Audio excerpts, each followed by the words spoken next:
예, 오늘 일기 먼저 읽어드리겠습니다.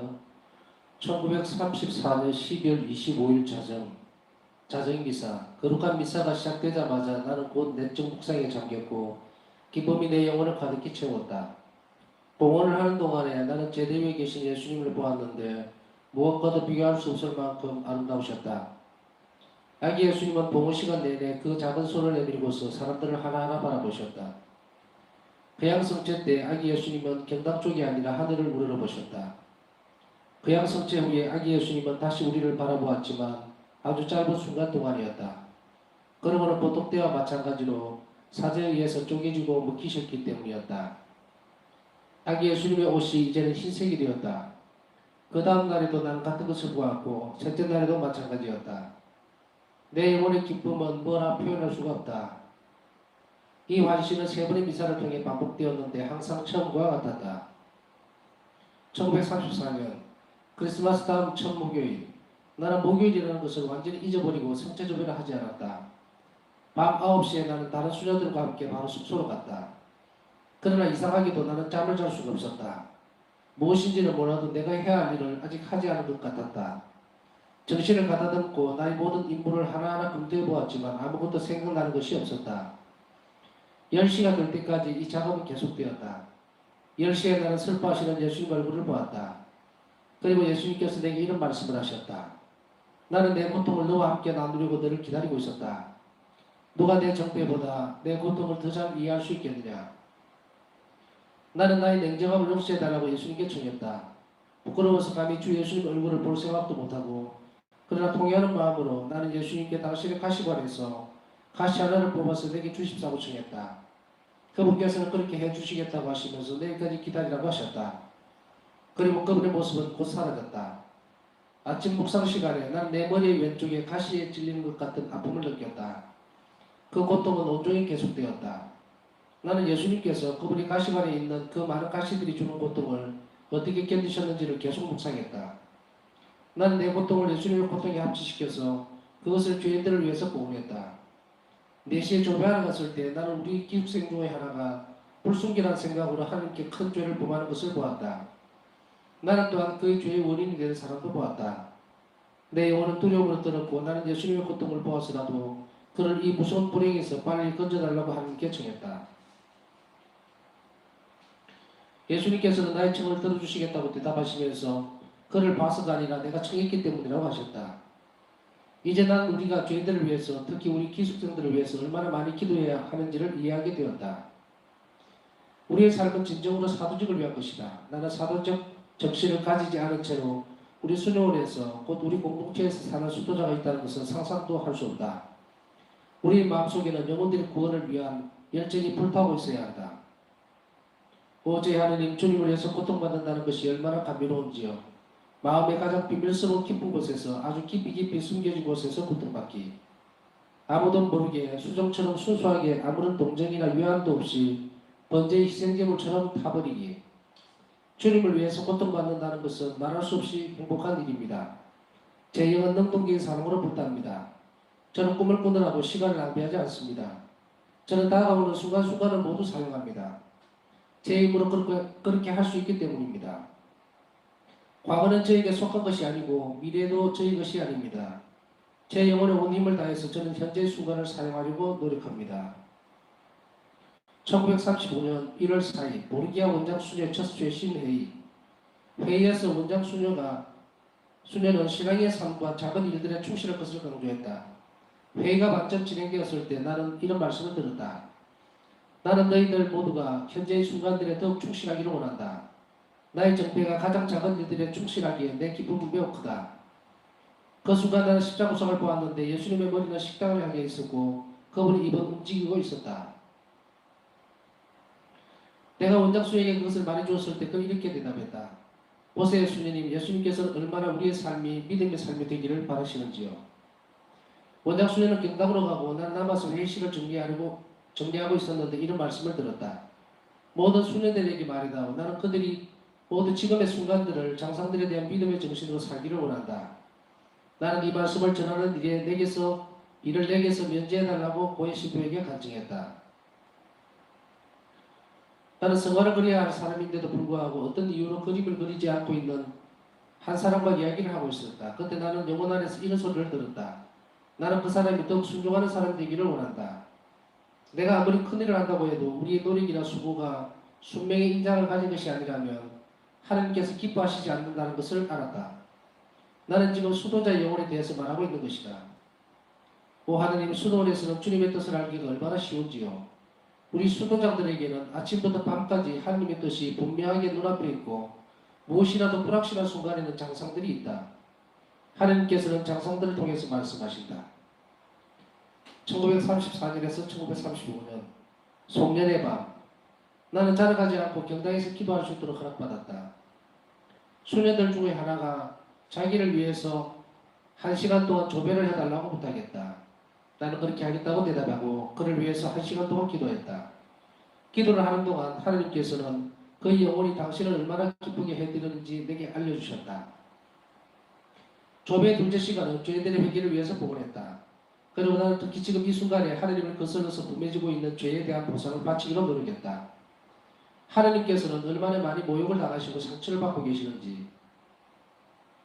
셋째 시간은 나의 영적 지도자를 위해서 바쳤다. 난 특별한 어떤 사안에 대해서 깨달음을 주십사하고 그분께 간절히 기도했다. 마침내 시계가 그의 마지막 시간인 12시를 쳤다. 나는 그의 마지막 시간을 거룩하신 삼위일체 이름으로 끝냈고 새해 첫 시간을 역시 거룩하신 삼위일체 이름으로 시작했다. 나는 삼위의 세 분, 한 분 한 분께 각각 나를 축복해달라고 청했다. 그리고 큰 믿음을 가지고 새해를 맞이했다. 새해에도 물론 고통은 분명 함께 할 것이다. 예, 오늘은 여기까지 읽겠습니다. 단락이 바뀌기 때문에 더 읽으면 또 한참을 읽어야 될 것 같아서 여기 읽겠습니다. 오늘 큰 마음을 먹고 거금을 들여서 마이크를 스마트폰용 마이크를 구입을 해서 지금 꼽아놨습니다. 제대로 하지 않을 때보다 좀 잘 들려야 되는데 엄청난 큰 금액을 들였습니다. 35,000원. 저한테 거금입니다. 더 좋은 성능의 것이 있을 수도 있겠지만 너무 그건 사치인 것 같고 어쨌든 저걸로도 좋은 성능이 나오도록 제가 노력했다는 거. 여러분들이 잘 안 들립니다 이랬을 때 참 마음이 아프더라고요. 환경이 그렇거리라고 생각을 하지만 그래도 최선을 다하는 모습을 보여야 되지 않겠나 하는데 잘 들렸으면 하는 바람으로 오늘 일기를 한번 묵상해 볼까 합니다. 오늘 사실 그 일기를 읽으면서 또 어제부터 묵상을 하면서 굉장히 마음이 착잡한 것을 많이 느꼈고 착잡하다기보다는 또 굉장히 마음이 너무 많이 아픈 부분들을 건드리고 있는 일기 내용이 아닌가 하는 생각이 들었습니다. 그것은 왜 어떤 이유인지 두 번째로 말씀을 드리고 첫 번째는 오늘은 바우스다 성녀가 크리스마스가 첫 목요일이라는 걸 완전히 잊어버렸다는 거예요. 근데 사실은 또 보면 이 또한 예수님께서 바우스다 성녀의 결음이라기보다는 제가 생각할 때는 예수님께서 그런 낭비를 하시지 않았을까 하는 것이 아마 거의 확실하지 싶습니다. 그것은 어떤 실수를 기다렸다가 그것을 질책을 하거나 아니면 그 잘못을 꼬집어서 이렇게 걷어내는 하느님이 아니시죠. 때때로 그 순간을 잊어버리게 만드는 이래서 평상시에 생각하고 또 실행했던 것들이 얼마나 귀하고 소중한지를 다시 한 번 더 일깨워주는 모습이 아니었을까라고 하는 것이 맞지 싶습니다. 그러나 그 여운이 남아서 바우스다 성녀는 뭔가 잊어버린 것 같은데 불안하고 그래서 여기서 바우스다 성녀의 태도를 하나 이렇게 또 볼 수가 있는 것이 임무에 대한 것. 물론 우리는 뭐 사회 속에서 살아가니까 특별하게 뭐 이런 걸 하라고 막 이렇게 주어지는 건 없겠지만 바우스다 성녀는 자발적인 어떤 것들 그래서 어제 일기 묵상하면서 말씀드렸듯이 어제 일기 내용들 기억하시는지 모르겠네요. 매일 아침에 일어나서 오늘 봉헌할 것이 무엇이 있는지, 주님께서 원하시는 것이 나에게 어떤 일이 있는지를, 그 지향들을 드리고서 예수님께 봉헌하고서 시작하라고 했죠. 그러니까 이제 바울사 성경을 여기서 드렸으니까 또 어떻게 거기서 끝나는 게 아니라 마무리를 해야죠. 근데 이 마무리가 거의 다가 성체조배를 하면서 이루어지는데 바울사 성경은 이걸 가만히 잊어버리실 거예요. 물론 다른 의도가 있는 것이 아니라 바울사 성령께서 겪으셨던 일 하나하나는 사실은 바울사 성령의 영적 깊이를 더 깊이 하고 하나님과 일치시키는, 예수님과 깊이 일치하는 그런 계단 역할을 하기는 해요. 그러나 동시에 우리에게도 이렇게 하라고 가르쳐 주는 겁니다. 이것이 얼마나 소중하고 기쁜 것인가. 여기에서 드러나는 것은 예수님의 기다림이라는 시간이에요. 그래서 바울사 성령에게 이 일을 다시금 상기시켜 줍니다. 어떤 말씀을 하고 계시느냐면, 나는 내 고통을 너와 함께 나누려고 너를 기다리고 있었다. 자, 우리가 좀 다른 쪽으로 생각을 해보면요, 어떤 사람이 몸이 되게 많이 아프단 말이죠. 아주 고통스러운 일이 있었을 때 누군가에게 옆에 위로를 받고 싶고, 그리고 같이 나누고 싶어 하는 것이 인지상정입니다. 우리나라뿐 아니라 전 세계의 이 지구에 사는 사람들의 숫자가 정확하게 뭐 얼마다 이렇게 이야기를 하지는 못하겠지만 뭐 한 70억 정도 가까이 된다고 그러죠. 근데 이 70억 중에서 예수님께서 이 순환 당하시고 고통상하셨던 이 시간을 기억하고 또 나누려고 하는 사람이 없는 거예요. 물론 세계 곳곳에서 보이지 않는 쪽에서 그렇게 노력하고 희생하는 분들이 있겠죠. 그러나 우리 눈에 안 보이니까 일단 그렇게 치고, 우리 주변이나 또 우리 자신들을 돌아다 보면 도대체 이 시간이 무슨 시간일까? 우리가 환자들을 방문해 보면 이제 백야승사를 주거나 또 봉성체를 하나 본당식구를 할 때 나가 보면은 굉장히 기다립니다. 정말 너무너무 기다려요. 아침 일찍부터 일어나서, 물론 거동할 수 있는 분이죠. 그래서 어느 본당에 있을 때, 본당식구로 있을 때 산길을 많이 다녔어요. 가난한 동네였고, 그렇게 가면 뭐 난리도 아니에요. 어떤 할머니는 조그마한 상에다가 깨끗한 볼을 깔아놓고 초를 켜놓고, 그리고 머리를 단정하게 빗고 앉아서 2시간, 3시간 전부터 기다려요. 심지어는 어떤 부분에 있어서는 할머니 그렇게 하지 마세요 이렇게 얘기해도 밥을 안 드시고 계시는 거예요. 그래서 안 되겠다 싶어서 본당 수녀에게 이 할머니는 이제 특성을 파악을 했죠. 공수질하면서 이 할머니는 내가 몇 시에 가니까 전화를 해드리세요. 그래서 그 전에 식사를 하셔도 됩니다. 굳이 병자들에게 있어서는 공복제를 적용을 하진 않으니까, 근데 꼭 원한다면 뭐 한 30분 그 전까지는 뭐 드세요. 이렇게 말씀을 드려도 꼭 안 드시고 굶고 있고, 또 뭐 그렇게 하는 할머니도 있고, 어떤 할머니는 또 내가 조금 한 30분 늦었다고 배고픈데 늦게 왔다고 또 야단을 치는 할머니도 계셨고. 그러나 이 봉성제를 하면서 늘 느끼는 것들은, 아, 이분이 내가 참 많이 아프다 불편하다는 것을 알아주기를 바라더라고요. 그래서 가면은 봉성제만 해드리는 것이 아니라 앉아서 많이 아프세요? 또 나누고 담소하고, 그러면 여기 아프고 신부님 여기도 아프고요, 뭐 여기도 만져주세요, 뭐 안수해주세요, 막 그래요. 그들의 이야기를 듣고 나누는 것이 어떻게 보면 고된 일이기도 합니다. 뭐 좋은 이야기 듣는 거 아니죠. 여 수십니다, 저 수십니다, 민기열 달고 막. 그런데도 그 기다리는 모습을 볼 때에 굉장히 기쁜 거예요. 그래서 몸은 좀 힘들고 좀 지치지만 그래도 이 집으로 가고 또 다음 기다리고 있는 집으로 또 예수님을 모셔드리고, 내 마음이 바로 예수님 마음과 같이 알았을까 한 거예요. 예수님도 그 병자를 방문해서 위로해주고 내 고통이 너보다 더 크다. 사실 이런 말씀을 하고 너가 상상도 못하는 고통을 당하는 내가 너에게 왔으니 기운 내라. 내가 있지 않느냐. 내가 너를 직접 만나러 왔다. 그래서 그분들이 병자들이 힘을 얻고 하는 모습들을 많이 보았던 그런 기억이 있습니다. 그 기억과 오늘 이것을 접목을 해보니까 이 성시간이 이런 것으로 이루어져야 된다는 것이 분명해졌다는 거예요.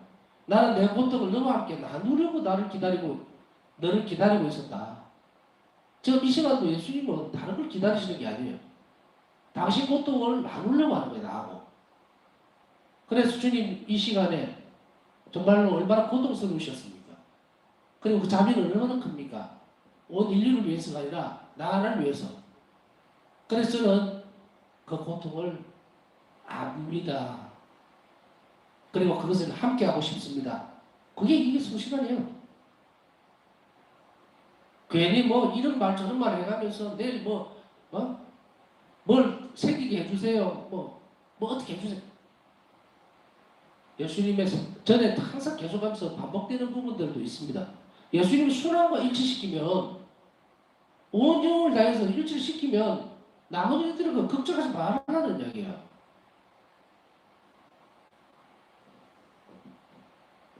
우리가 행복해지기 위해서 주님은 당신 생명을 내놓으셨어요. 이유는 한 가지죠. 우리가 뭐 구원을 위해서, 천국을 위해서 이런 이야기를 하는 거예요. 그러니까 이상하게 이게 추상적으로 들릴 수밖에 없어요. 다른 거 필요 없고 나를 살리기 위해서라는 거예요. 나를 살리기 위해서. 그것만큼 분명한 표현이 없습니다. 나를 살리기 위해서 내 순환을 묵상해라. 내 고통을 너와 함께 나누고 싶다. 그러면 너는 살 것이다. 이 시간이 얼마나 소중하고 귀한 시간인지 우리는 모릅니다.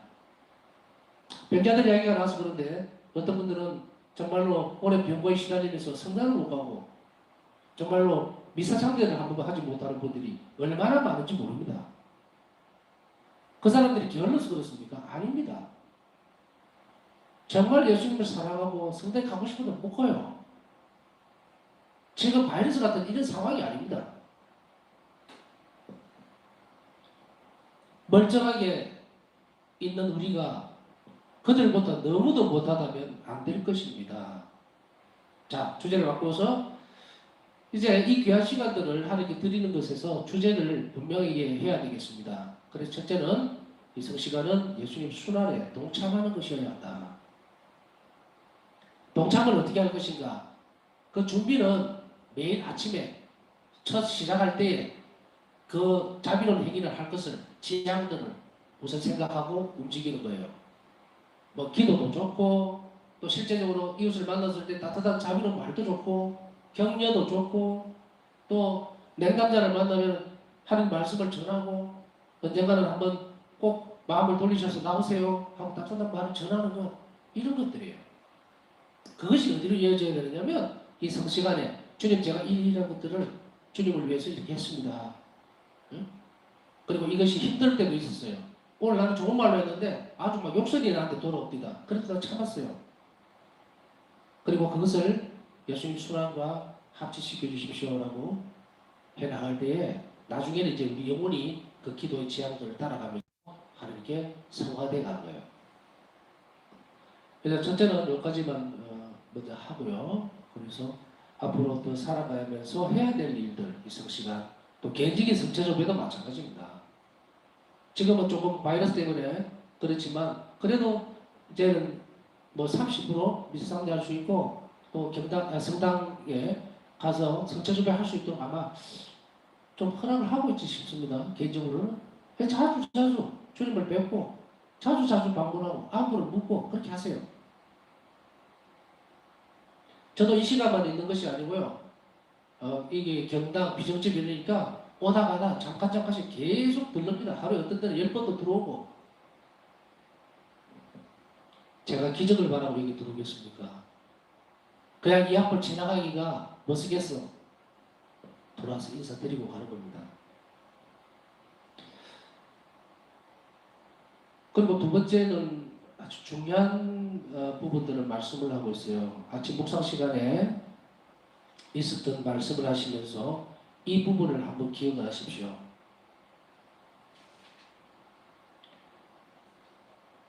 우리 기숙생 중에 하나가 불순결한 생각으로 이렇게 큰 범죄를 저지르는 걸 보았다. 현실적으로 일어나고 있는 것이 아니라 영적으로 본 거죠. 근데 그걸 보고 나서 바사 성령과 기도를 했을 때 놀라운 답이 이렇게 돌아옵니다. 그를 봐서 그런 게 청을 들어주지 않고 네가 나한테 청했기 때문에 내가 그 사람에게 은혜를 베풀었다. 이렇게 나온 거예요. 매개체가 누굽니까?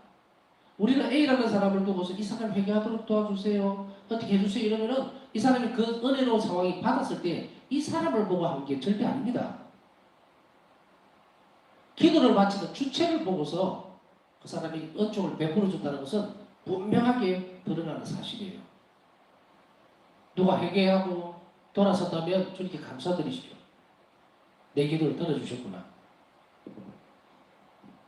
그것을 분명하게 하고 있고 죄인들을 위해서, 특히 우리 기숙생들을 위해서 얼마나 많이 기도해야 하는지를 이해하게 된다. 이제 기도를 왜 해야 되는지 알겠죠.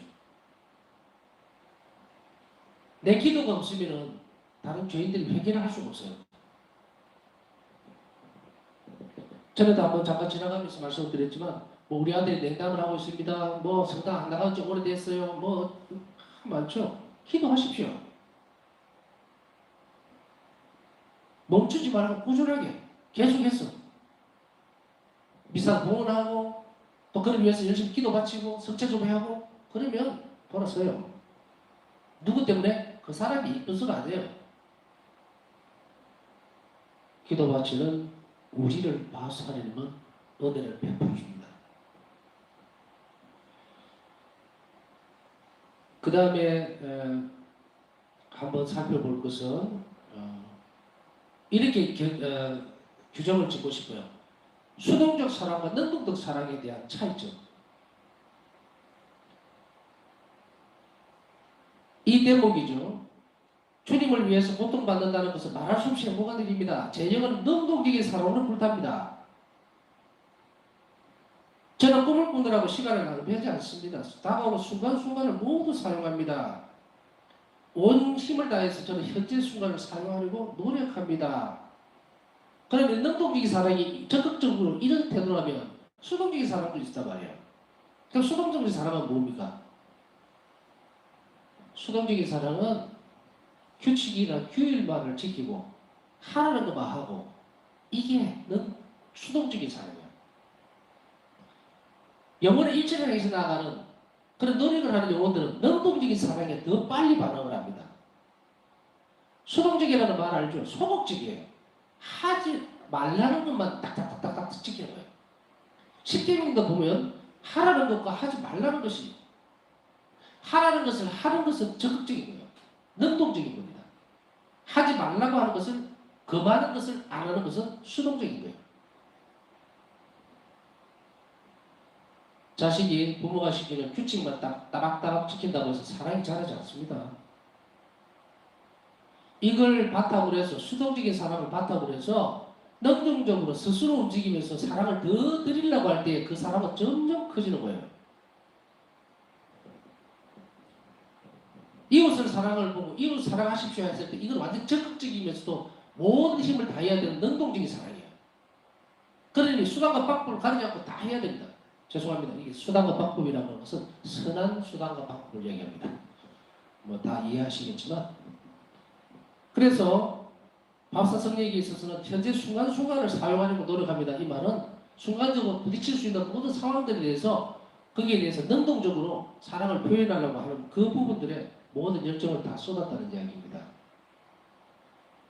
미사 참배도 오라 그러니까 오고 앉아라니까 앉고 영성제는 해야 되니까 하는 거고 죄식도 없고 고해성사를 보라 그러니까 그냥 보는 거고 이렇게 되는 것은 아니에요. 그건 수동적인 사람밖에 안 됩니다. 수동적인 사람을 하면 하나님 알 수가 없어요. 그거를 바탕으로 해서 상위 개념에 좀 더 높은 차원의 훨씬 더 고차원의 사람은 능동적인 사람이에요. 하느님이 이를 원하시면 10가지를 풀어서 실천할 때 능동적인 사랑을 하는 사람입니다.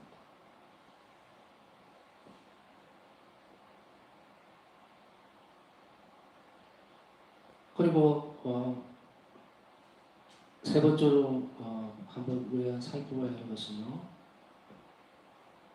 바울사 성녀에게 있어서 보면 기도를 청하는 사람에 대해서 기도를 해주는 모습들을 볼 수가 있습니다. 죄인들을 위해서 또 그렇게 해달라고. 그러나 저에게 와닿는 부분들은 어떤 부분이 있냐면 첫 번째예요. 송년회 밤 때 경당에서 기도할 수 있는 허락을 받았는데 수녀들 중에 하나가 자기를 위해서 1시간 동안 조배를 해달라고 부탁했다. 그래서 제가 지난번에도 말씀을 드렸지만 유튜브 방송만으로는 여러분들이 누가 보는지도 몰라요. 또 어떤 얘기를 할 수도 없어요, 내한테. 그런데 또 불구하고 기도는 자기 자신을 위해서도 청하는 모습들이 있어야 합니다. 그래서 며칠 전에 말씀드렸듯이 네이버 카페라는 곳을 만들어서 기도, 청원기도 게시판하고 감사기도 게시판을 만들어 놓은 이유가 바로 그거예요. 독불장군의 세상에 아무도 없어요. 그런데 능동적이지 못하고 수동적인 사람이 있어서도 안 됩니다. 오늘 이 같은 수도에 있는 이 수녀님이 얼마나 겸손한 영혼이었는지 우리는 짐작하고 있겠죠. 바울사 성녀에게 저를 위해서 기도를 좀 해주세요 라고 했을 때 기도를 하는 동안 하느님께서는 그의 영혼이 당신을 얼마나 기쁘게 해드리는지 내게 알려주셨다. 이 무슨 말이에요? 바울사 성녀의 영혼이 기도하는 동안에 그의 영혼이 얼마나 당신을 기쁘게 해드리는지 내게 알려주셨다. 기도는 청한 수녀입니다. 바울사 성녀가 아니라 겸손하게 이웃에게 혹은 수녀에게 다 동료 수녀에게 기도를 청했을 때 그 영혼이 아름답다고 그 영혼이 기쁘다고 우리는 기도 게시판을 또 혹은 기도 요청을 하는 그 날을 만들다 보면요 이게 제가 아주 오래전에도 했었어요.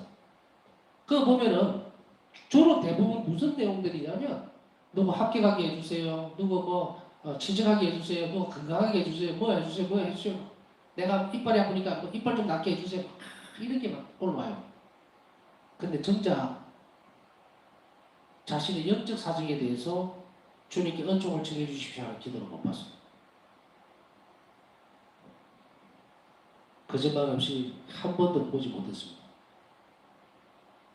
제가 30년 동안 사회생활하면서 어떤 누군가가 와서 신부님 제가 요즘 믿음이 많이 약해졌습니다. 저를 위해서 주님께 기도해 주십시오 하는 사람 한 명도 만나지 못했어요. 전부 다 어떤 이야기냐? 허리 아픕니다. 낫게 해주세요. 수술하는데 수술 좀 낫게 해주세요. 물론 그런 기도 좋아요. 그게 다 나쁘다는 뜻으로 말씀드리는 게 아니에요. 그게 다가 되면 안 된다는 거죠. 그게 다가 되면. 그렇게 되면 여담입니다만 기도 게시판에 횡함이 비어요. 그렇게 하라고 그러면. 그러나 요즘 같은 시간에는 점점 어떤 생각이 드느냐면 솔직히 바우스트의 일기를 묵상하고 이렇게 이 성시간을 함께 같이 가다 보니까 어떤 생각이 많이 드느냐면 아이고 그래 뭐 그런 기도라도 예수님 뭐 해주세요 기도라도 하나 안 올라오니까 뭐 세상이 왜 이러지 이런 생각이 듭니다. 기도의 무용성 기도는 필요 없다라고 하는 이것이 가장 무서운 마귀의 계략이에요. 우리 스스로 잘 돌아봐야 됩니다. 저를 포함해서 이 시간에 정말 주님 앞에 잘 드러내야 돼요. 주님 없이 살 수 없습니다라고 얘기하면서 누가 감히 예수님께 아무것도 청하지 않고 사는 것인가? 예수님은 내 자비는 내 영혼 당신 자신의 성심은 너희들이 청하는 것을 주는 것이 나는 기쁘다 그러셨어요. 우리 불쌍한 예수님 정말 불쌍합니다. 은총을 주시라고 저렇게 인간에게 매달리는데도 청하는 사람이 없으니